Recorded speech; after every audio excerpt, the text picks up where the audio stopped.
بسم اللہ الرحمن الرحیم۔ اس سے پہلے جو آپ نے کتاب پڑھی وہ کتاب الصرف تھی۔ یہ نحو کے بارے میں ہے یہ کتاب۔ اس کتاب کا نام ہے الدروس النحویہ۔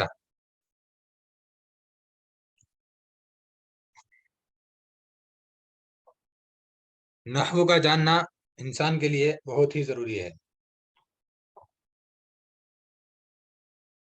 انسان اس میں عربی کے بولنے کا طریقہ، لکھنے کا طریقہ اور اعراب آخر میں کیا آئے گا، کہاں زبر، کہاں زیر، کہاں پیش استعمال کرنا ہے، جزم کہاں استعمال کرنا ہے، اس کے سارے طریقے اس میں معلوم ہوتے ہیں۔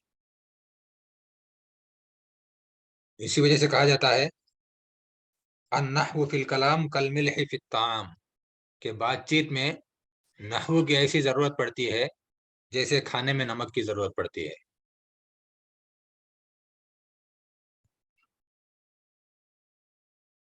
تو نحو کسے کہتے ہیں؟ علم نحو کی تعریف کر رہے ہیں پہلے۔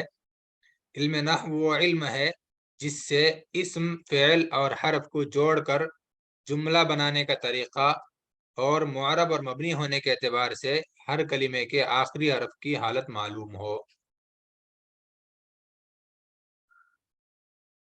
اسم، فعل، حرف کو جوڑنے کا طریقہ، کہ اسم کو کہاں استعمال کرنا ہے، فعل کو کہاں استعمال کرنا ہے، حرف کو کہاں استعمال کرنا ہے، کس کو کس موقع پر کس جگہ میں استعمال کرنا ہے، جوڑ کر کے اس کو جملہ بنانے کے وقت میں۔ اسی طرح معرب اور مبنی ہونے کے اعتبار سے، معرب اور مبنی کسے کہتے ہیں اس کے بارے میں آئندہ آئے گی تفصیل سے بحث انشاءاللہ۔ معرب کہتے ہیں جس کے آخری کلمے کی حالت عامل کے بدلنے سے، یعنی جیسا شروع میں عامل آئے گا، یعنی زبر دینے والا یا زیر دینے والا یا پیش دینے والا یا جزم دینے والا، اس کو عامل کہتے ہیں۔ اس اعتبار سے اس کی آخری حالت بدلتی ہے۔ اگر آخری حالت اس کی نہیں بدلتی ہے تو اس کو مبنی کہتے ہیں، اگر بدلتی ہے تو اس کو معرب کہتے ہیں۔ تفسیر انشاءاللہ آئندہ آئے گی۔ تو اسم، فعل، حرف کو جوڑنے کا طریقہ اور کلمے کے آخری حرف کی جو حالت ہے اس کو کیا آئے گا اعراب میں، زبر، زیر، پیش، جزم کیا آئے گا، اس کے بارے میں معلوم ہوتا ہے اس کے اندر، علم نحو کے اندر۔ علم نحو کا موضوع کلمہ اور کلام ہے، یعنی کلمہ اور کلام ہی کیا ہے، اس میں بحث کی جاتی ہے۔ مقصد کیا ہے علم نحو کے سیکھنے کا؟ غرض و غایت اس علم کی یہ ہے کہ انسان عربی زبان بولنے اور لکھنے میں لفظی غلطی سے محفوظ رہے۔ انسان جب عربی زبان بولے گا یا لکھے گا تو اس میں الفاظ کی غلطی سے بچنے کے لیے انسان کو اس علم کا سیکھنا ضروری ہے۔ اس علم کے سیکھنے کا مقصد وہی ہے۔ لفظ کسے کہتے ہیں؟ جو بات انسان کے منہ سے نکلتی ہے اسے لفظ کہتے ہیں۔ لفظ یلفظ لفظاً کے معنی آتے ہیں بولنا۔ لفظ، الفاظ جو انسان کے منہ سے نکلتا ہے، انسان کی زبان سے نکلتا ہے، اس کو لفظ کہتے ہیں۔ اور لفظ کی دو قسمیں ہیں۔ لفظ کی دو قسمیں ہیں۔ ایک لفظ کی قسم ہے موضوع اور ایک قسم ہے محمل۔ موضوع کسے کہتے ہیں؟ انسان کوئی بھی جملہ بولے گا تو وہ معنی دار ہو، جس میں کوئی معنی سمجھ میں آ رہا ہو، اس کو موضوع کہتے ہیں۔ اگر انسان ایسا لفظ بول رہا ہے جس کا کوئی معنی ہی نہیں ہے، اس سے کوئی فائدہ ہی نہیں ہو رہا ہے اس لفظ سے، تو اس کو محمل کہتے ہیں، بیکار ہے وہ۔ جیسے ہم کچرا لفظ استعمال کرتے ہیں، کچرا کسی کام کا نہیں ہوتا ہے، وہ پھینکنے کے قابل ہوتا ہے۔ تو اسی طرح اگر وہ لفظ معنی دار نہیں ہے تو اس کو محمل کہتے ہیں، اگر معنی دار ہے تو اس کو موضوع کہتے ہیں۔ تو یہ لفظ ہی کی قسم ہے۔ لفظ جو بات انسان کے منہ سے نکلتی ہے اسے لفظ کہتے ہیں۔ لفظ کی دو قسمیں ہیں، ایک موضوع ہے، ایک محمل ہے۔ موضوع کسے کہتے ہیں؟ موضوع وہ لفظ ہے جو معنی دار ہو، جیسے زیدن۔ زیدن آپ کو بولیں گے تو معلوم ہو جائے گا کہ کسی آدمی کا نام ہے۔ خالدن بولیں گے کسی آدمی کا نام ہے۔ اگر اس لفظ سے کوئی معنی ہی سمجھ میں نہیں آ رہا ہے تو اس کو کیا کہیں گے؟ محمل کہتے ہیں۔ محمل وہ لفظ ہے جو معنی دار نہ ہو۔ جیسے کسی نے زیدن کو الٹا کر کے دیزن بول دیا، زیدن کو دیز کہہ دیا، تو اب اس سے یہ زید کا الٹا ہوا، اس میں کوئی معنی سمجھ میں نہیں آ رہا ہے، بے معنی لفظ ہے، معنی دار نہیں ہے، تو اس کو محمل کہتے ہیں، بیکار ہے یہ۔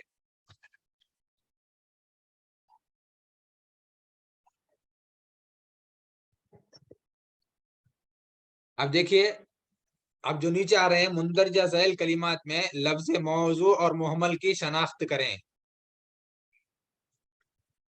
مندرجہ ذیل مانے نیچے آنے والے کلمات میں موضوع کون سا ہے، محمل کون سا ہے، اس کو پہچاننا ہے. مدرستن، یہ لفظ کیا ہے؟ مدرستن. سمجھ میں آ رہا ہے آپ کے؟ موضوع ہے محمل ہے؟ یہ موضوع ہے، اس لیے کہ اس سے ایک چیز معنی دار چیز سمجھ میں آ رہی ہے. قلم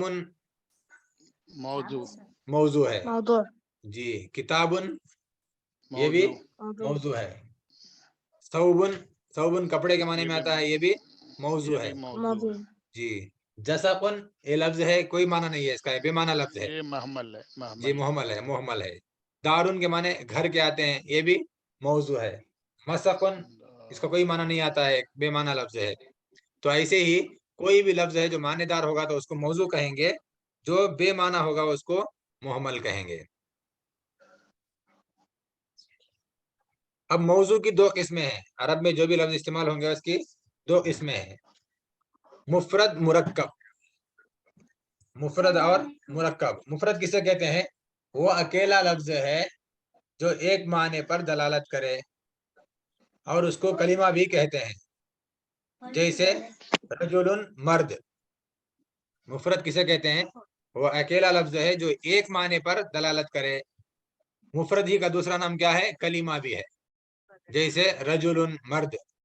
پھر کلمے کی تین قسمیں ہیں، جیسے وہاں اس سے پہلے آیا، ہم لوگ کتاب الصرف میں پڑھے ابھی، تین قسمیں: اسم، فعل، حرف. وہی یہاں بھی آ رہے ہیں. اسم کسے کہتے ہیں؟ جس کے معنی دوسرے کلمے کے ملائے بغیر معلوم ہو. وہی تعریف ہے. وہاں کیا بتائے؟ تھوڑا سا الفاظ کو بدل کر کے کہ وہ تنہا ایک معنی پر دلالت کرے، وہ تنہا خود ہی معنی پر دلالت کرے، اس کو اسم کہتے ہیں. وہی بات ہے یہاں بھی، کہ وہ کلمہ ہے جس کے معنی دوسرے کلمے کے ملائے بغیر معلوم ہوں اور تینوں زمانوں میں سے کوئی زمانہ اس میں نہ پایا جا رہا ہو. بالکل یہی تعریف وہاں بھی آئی تھی کہ اس سے معنی سمجھ میں آ رہا ہو اور تینوں زمانوں میں سے اس میں کوئی زمانہ نہ پایا جا رہا ہو، جیسے رجلن. فعل وہ کلمہ ہے جس کے معنی دوسرے کلمے کے ملائے بغیر معلوم ہوں. یہاں بھی سیم وہی ہے جیسے اسم میں تھا. میں نے کہا تھا وہاں کہ اسم اور فعل دونوں ایک تعریف میں شریک ہیں، دوسرے میں الگ الگ ہو جاتے ہیں. یعنی زمانہ کے پائے جانے میں اسم الگ ہو جاتا ہے کہ اس میں زمانہ نہیں پایا جاتا ہے، زمانہ پایا جاتا ہے تو وہ فعل بن جاتا ہے. فعل وہ کلمہ ہے جس کے معنی دوسرے کلمے کے ملائے بغیر معلوم ہو اور تینوں زمانوں میں سے کوئی زمانہ اس میں پایا جا رہا ہو، جیسے ضربا، اس ایک مرد نے مارا. یہ مارا کب ہے؟ زمانے ماضی میں. یا مضارع کی مثال دیں گے ہم، جیسے وہاں آیا تھا یضربو، مارتا ہے یا مارے گا. حرف وہ کلمہ ہے جس کے معنی دوسرے کلمے کے ملائے بغیر معلوم نہ ہو، جیسے من سے الا تک، جیسے وہاں آیا تھا. سیم وہی تعریف ہے کہ جس کے معنی دوسرے کلمے کے ملائے بغیر معلوم نہ ہو.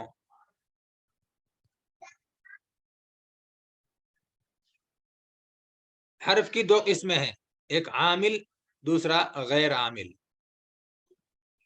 حرف کی دو قسمیں ہیں، ایک عامل ہے عمل کرنے والا، دوسرا غیر عامل ہے عمل نہ کرنے والا. اس کی بحث انشاءاللہ تفصیل سے آئے گی اسم، فعل، حرف کی.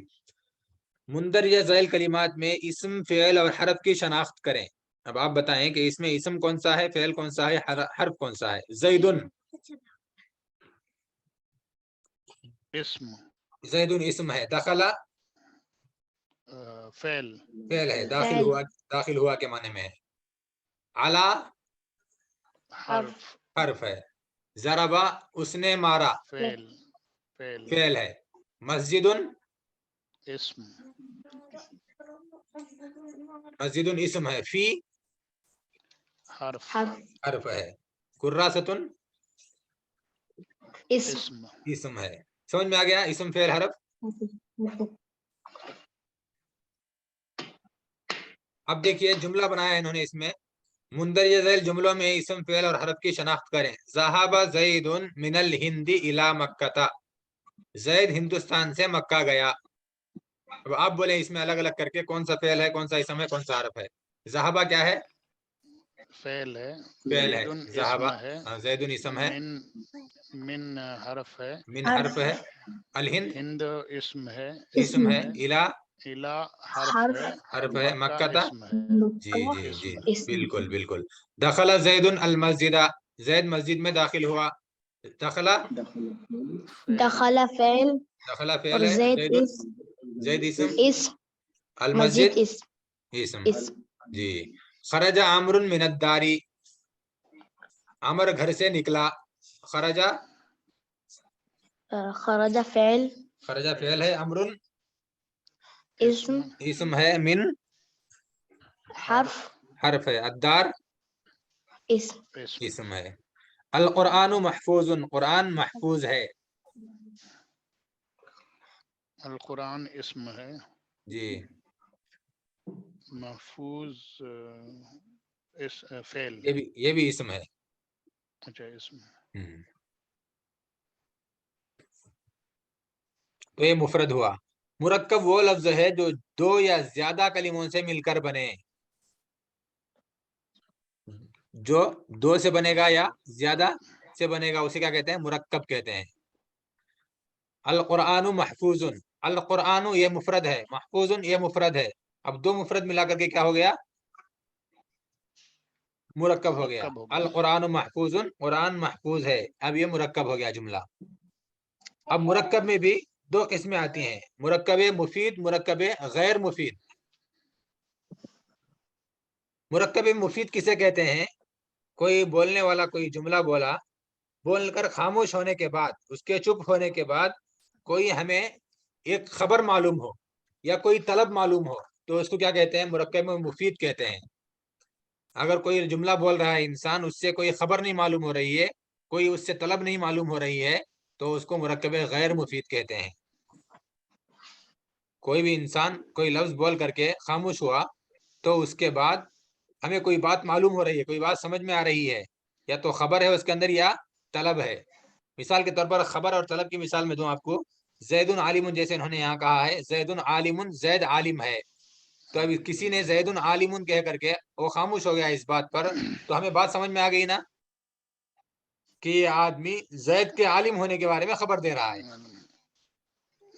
زید کے عالم ہونے کی خبر دے رہا ہے، تو زید کا عالم ہونا ہمیں معلوم ہو گیا، تو یہ مرکب مفید ہے، اس میں خبر معلوم ہوئی ہے۔ طلب کی مثال اضرب زیدن، زید کو مار، زید کو تو مار، تو بولنے والا ہے یہ مطالبہ کر رہا ہے فاعل سے، سامنے والے سے، کہ تو کیا کر، زید پر مارنے کا کام کر، تو اس میں طلب پایا جا رہا ہے، مارنے کو طلب کیا جا رہا ہے جو، تو اس میں خبر معلوم ہو یا طلب معلوم ہو، کوئی آدمی بات کہہ کر کے خاموش ہو جائے تو اس میں کوئی خبر یا طلب معلوم ہو تو اس کو کیا کہتے ہیں؟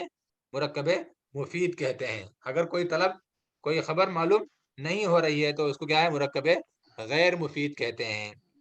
مثال کے طور پر میں بولا آپ کو باب المدرستی، مدرسے کا دروازہ، مدرسے کا دروازہ، حالانکہ دیکھنے کے اعتبار سے مرکب ہے یہ، اس لیے کہ دروازہ ایک ہے، مدرسہ ایک ہے، باب ایک ہے، المدرسہ ایک ہے، باب المدرستی، مدرسے کا دروازہ۔ مروحۃ البیتی، گھر کا پنکھا، تو باب المدرستی میں، مدرسے کے دروازے میں، باب ایک لفظ ہے مفرد اور المدرسہ ایک لفظ مفرد ہے، دونوں ملا کر کے مرکب ہوئے ہیں، لیکن یہ مرکب غیر مفید ہے، اس لیے کہ اگر میں یہ کہہ کر کے خاموش ہو جاؤں تو آپ کو کوئی خبر اس میں سمجھ میں نہیں آئے گی، کوئی طلب اس میں سمجھ میں نہیں آئے گی۔ باب المدرستی، مدرسے کا دروازہ، کیا مدرسے کا دروازہ مطلب؟ بڑا ہے، چھوٹا ہے، اچھا ہے، کیا ہے، اس کے بارے میں خبر نہیں آئی ہے، تو اس کو مرکب غیر مفید کہتے ہیں۔ مرکب مفید وہ مرکب ہے جب کہنے والا اس پر خاموش ہو جائے تو سننے والے کو کوئی خبر یا طلب معلوم ہو۔ خبر کی مثال جیسے زید عالم، زید عالم ہے۔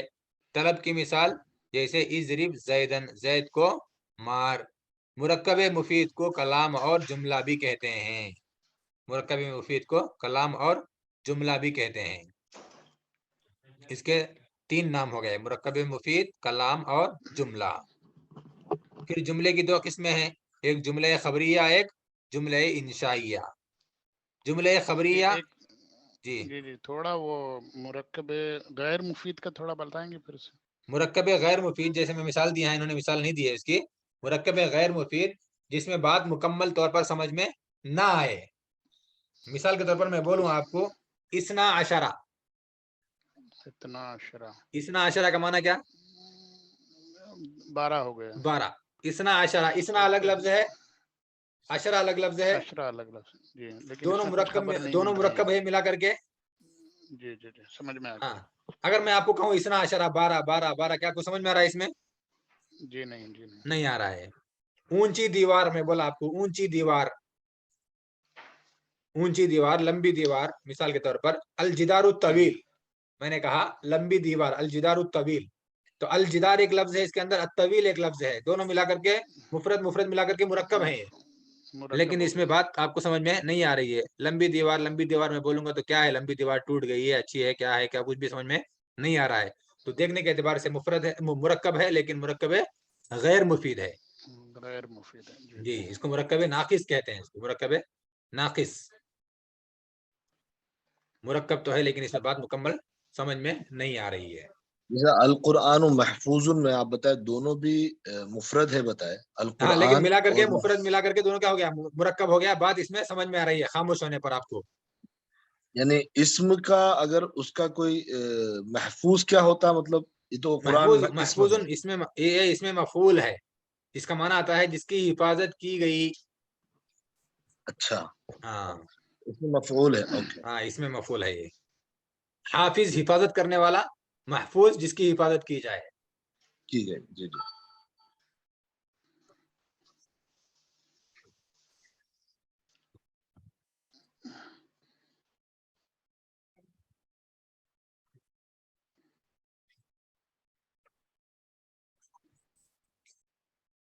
چلیے آج کچھ دیر ہو گیا تھا، کل 3 بجے سے انشاءاللہ برابر پڑھتے ہیں.